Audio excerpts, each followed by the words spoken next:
आप जीत रहे हैं, थोड़ा ये आंकड़ा समझाइए कि इतना कॉन्फिडेंस कैसे है कि आप किसी भी सवाल का समाधान नहीं है। वो चाहे परिवार का सवाल हो, सोसाइटी का सवाल हो, राजनीति का सवाल हो या व्यवसाय का सवाल हो, सूत्र तो चाहिए। सूत्र के आधार पर जब आप देखेंगे तो हमने सोसाइटी में देखा परसों तक 23 तारीख तक लोगों में था जिस प्रकार से समाज के मुख्य स्तंभ के लोग, हम पहले भी कह रहे थे, स्वर्ण समाज मुख्य स्तंभ के रूप में हेना साहब के साथ मजबूती से खड़ा था।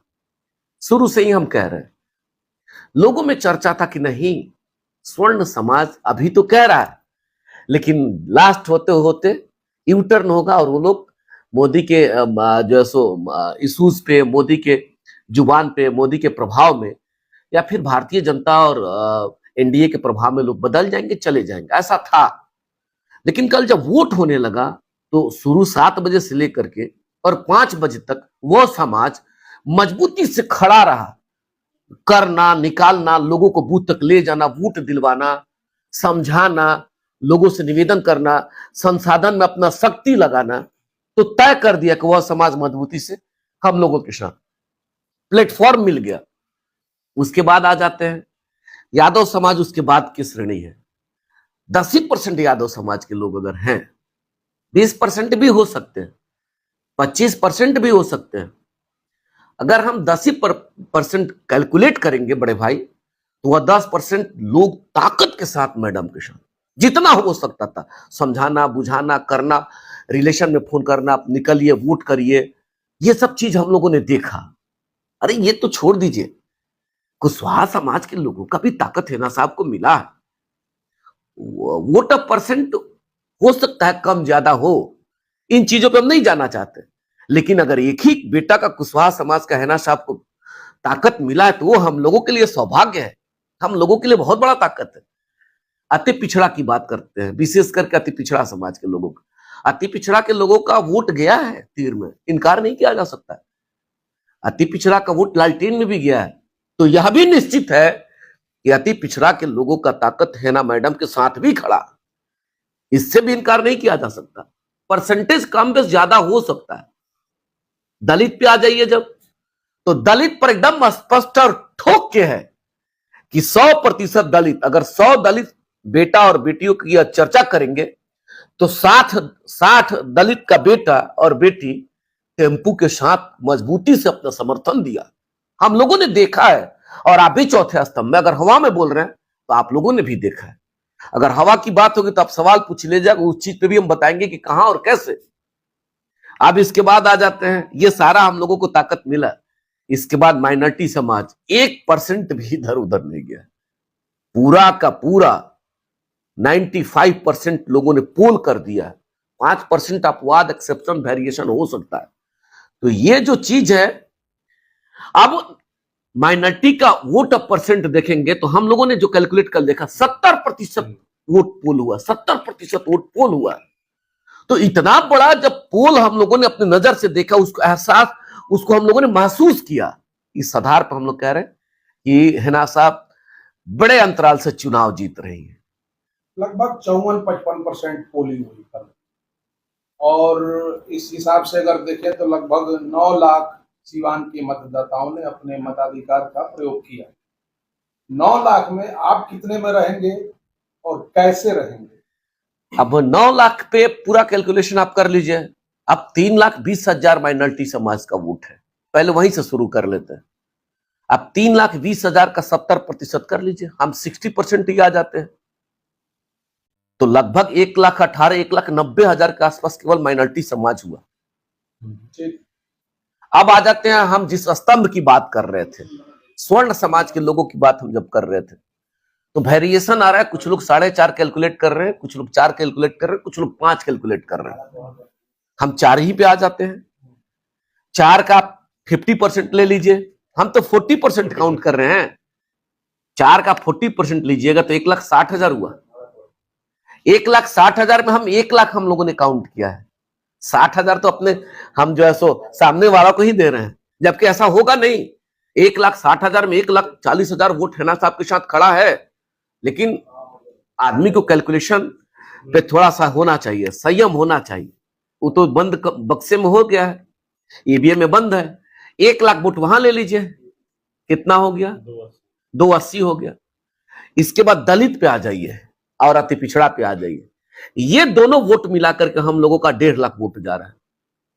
बहुत कम हमने अवलोकन किया है। 4.5 लाख, 4.5 यादव समाज को आप काउंट भी नहीं कर रहे। हमने तो कहा है, हम तो अभी यादव समाज को हमने छोड़ा नहीं, हमने तो कहा 10%। हम तो कहें कि 10% हमारे लिए ताकत है। ये 20% हो सकता है, हमारे किसी ऐसा भाई को नहीं लगे कि हमको 10% जोड़ रहे हैं। हम तो कह रहे हैं कि 20% भी हो सकता है, और हम तो कह रहे हैं कि 25% भी हो सकता है। हम तो अपने ही आप को कह रहे हैं हम नोनिया हैं। हम कहां कह दिए कि 100% नोनिया ने वोट दे दिया है? नोनिया समाज अगर 65,000 या 70,000 का जो कैलकुलेशन है सीवान में, अगर 35,000 नोनिया है, तो हम तो कह रहे हैं कि अगर 15,000 10,000 नोनिया का ताकत मिला तो हम लोगों के लिए, हमारे नेता के लिए ताकत ही तो है। 4.5 लाख वोट है ना अति पिछड़ाओं की, 4.5 लाख का 50% काउंट कर लीजिए। हम तो आपको 1.5 लाख देने जा रहे हैं, हम तो 85,000 काउंट कर रहे हैं। अब आ जाते हैं दलित पे, बड़ा तबका है और 60% है। 1 लाख वोट कहीं इधर उधर नहीं जाएगा, उसमें सभी लोग हैं। अभी उसके बाद दलित में भी सभी लोग, तो 1.5 लाख तो ये वोट हुआ। अब आप देख लीजिए 280 और 1.5 लाख कहां जा रहा है मेरा? 430, और हम लोगों ने 4 लाख अपने आप को काउंट किया है। इसके बाद बड़े आदर के साथ विजय लक्ष्मी जी, उनका भी वोट हम लोगों ने 250 से 275 के बीच में हम लोगों ने काउंट किया। कैसे? अब जैसे आ जाना चाहते हैं, हमने 20% तो दिया, स्वर्ण समाज से उठा करके दे दिया। 60,000 वोट जो हमने माइनस किया, उसमें 20,000 वोट हम दे देते हैं जो है सो लालटेन को, जबकि जाएगा नहीं, 20,000 वोट नहीं जाएगा, लेकिन हम दे रहे हैं। क्योंकि एक ही बार इतना ऐसा नहीं कहना है कि कल की सोसाइटी में लोग देखे तो कहे कि क्या अनाप शनाप, क्योंकि बहुत प्रभाव है। समाज जब अगला देखता है तो आईने की तरह एकदम एक एक चीज को देखता है, पारदर्शिता तरीका से देखता है। तो हम तो 20,000 कह रहे हैं कि आप लेके जाइए, और 40,000 बड़े आदर के साथ विजय लक्ष्मी जी को देना चाहते हैं। कुशवाहा समाज, हम तो कह रहे हैं कि आप 90%, हम तो 10% लिए। आपका बड़ा तबका आपके साथ है। तो ये जब देखिएगा, अति पिछड़ा की बात कर लीजिए। अति पिछड़ा हमने अल्पसंख्यक अपने आप को माना अति पिछड़ा में, और बहुसंख्यक जो है सो आदर के साथ विजय लक्ष्मी जी को हमने दिया। तो ये एक मेथड बन रहा है जिससे उनका 250 से 275 के बीच में जाएंगे। एकदम फैक्ट बात है। अब आने दीजिए, चूंकि देखिए आदमी किसी भी चीजों पे कयास लगाता है, अनुमान करता है हर आदमी कि ऐसा हो सकता है, क्या होगा ये 4 तारीख को। मुखिया जी, जो व्यवसायी वर्ग हैं, शहर के जो वोटर हैं, खासकर बनिया समाज के, वही हार जीत के बीच में खड़े होते हैं। करीब 2 लाख से ज्यादा वोट, पोलिंग वोट है उन लोगों का। क्या लग रहा है उसमें हिना मैडम को कितना वोट मिल? 40% ठोक के कह रहे हैं, ये जाएगा 60%। लेकिन ऐसा नहीं कि हम कह देंगे कि मेरे कहने से सब लोग दे दिए। जो हम लोग सुन रहे हैं, जो खनक है, जो पायल का खनक है, ये कह रहा है कि 40% मजबूती से ठोक के, 20% हम लोग वेरिएशन में रखे। अब मैरवा धाम का ले लीजिए ना, मैरवा धाम मेरे बगल में, नगर पंचायत, जाइए मैरवा धाम पे पता करवाइए। मैरवा धाम के तमाम व्यवसायी नौजवान साथियों ने कहा कि 50% यहाँ का पूरा वोट का 50% वोट अकेले टेम्पू पे है, अकेले टेम्पू पे। मैरवा धाम की बात कर रहे हैं। शहर सिवान से भी हम लोगों के पास रिपोर्ट है, जो लोग कह रहे हैं अनुमान के आधार पे, लोगों के चेहरा के साइनिंग के आधार पे और खनक के आधार पे, जो खनक है, वोट गिरने का जो खनक, उस आधार पे हम लोग कह रहे हैं। तो ये है, पूरे बिहार में 3 सीट हैं जिसमें निर्दलीय की चर्चा काफी ज्यादा है, पूर्णिया, काराकाट और सिवान। क्या लग रहा है ये तीनों सीट में हिना साहब भी मतलब जीत जाएंगी? हिना साहब तो निश्चित जीत रही है, हम नहीं। सिवान के महान जनता की ताकत से, सिवान के मालिकों की ताकत से, सिवान की नौजवान, सिवान की हमारी माँ और बहन की ताकत के आधार पे। अगर आपकी बात माने कि हिना साहब जीत रहे हैं, आपको क्या लगता है कि क्या ऐसे फैक्ट्स रहे, क्या वो बुलेट पॉइंट्स रहे जिसने मतदाताओं को प्रभावित किया? पहला, बड़ी शालीनता, उनका जो व्यवहार रहा है हिना साहब का, बहुत बड़ा फैक्टर है। सामने वाला निगोशिएट करता है कि मेरा जो नेता बनेगा क्या होगा। चूंकि हम अपने नेता का चयन करने जा रहे हैं, लोग बार बार सवाल करते हैं अपने जहन में, हम वोट किसको करें, क्या रहेगा, आधार क्या रहेगा। लोगों ने देखा सभी प्रत्याशी में कि हिना साहब द बेस्ट पर्सन है, एक शिक्षित हैं, शालीन व्यक्ति हैं, परिस्थितियों से झेलते झेलते कभी थकी नहीं, कभी हारी नहीं, कभी रुकी नहीं और कभी झल्लाया नहीं, कभी उनकी नाराजगी आपने नहीं देखा, कभी नहीं देखा। किसी प्रकार से कोई नाराजगी, कोई उदासी, हंसते रही, चलते रही। बड़ा बड़ा कोई लेक्चर नहीं, बड़ा बड़ा कोई वादा नहीं।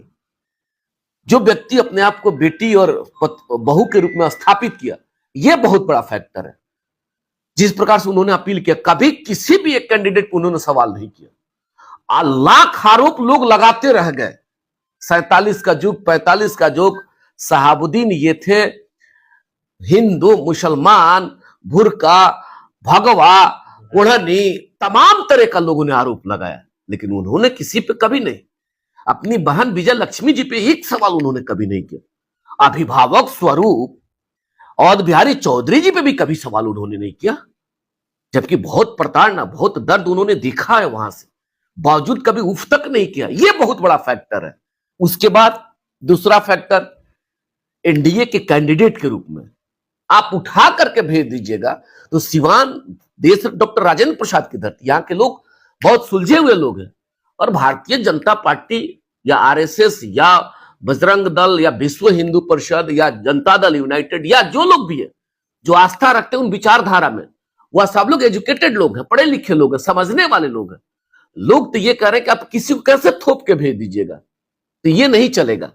हम लोग उसका जवाब देंगे, और लोगों ने जवाब दिया है कि आप जिसको नेता के रूप में हमें हमारे बीच में भेज रहे हैं, वो मेरे दल का हो, मेरा कार्यकर्ता हो, मेरे कार्यकर्ता के सुख दुख को देखा हो, वैसे व्यक्ति को आप भेजिएगा, तब ना हम ताकत देंगे। तो जाकर के वो जो सो देश में और सदन में हमारी आवाज बनेगा, हमारी जो सो बात को रखेगा।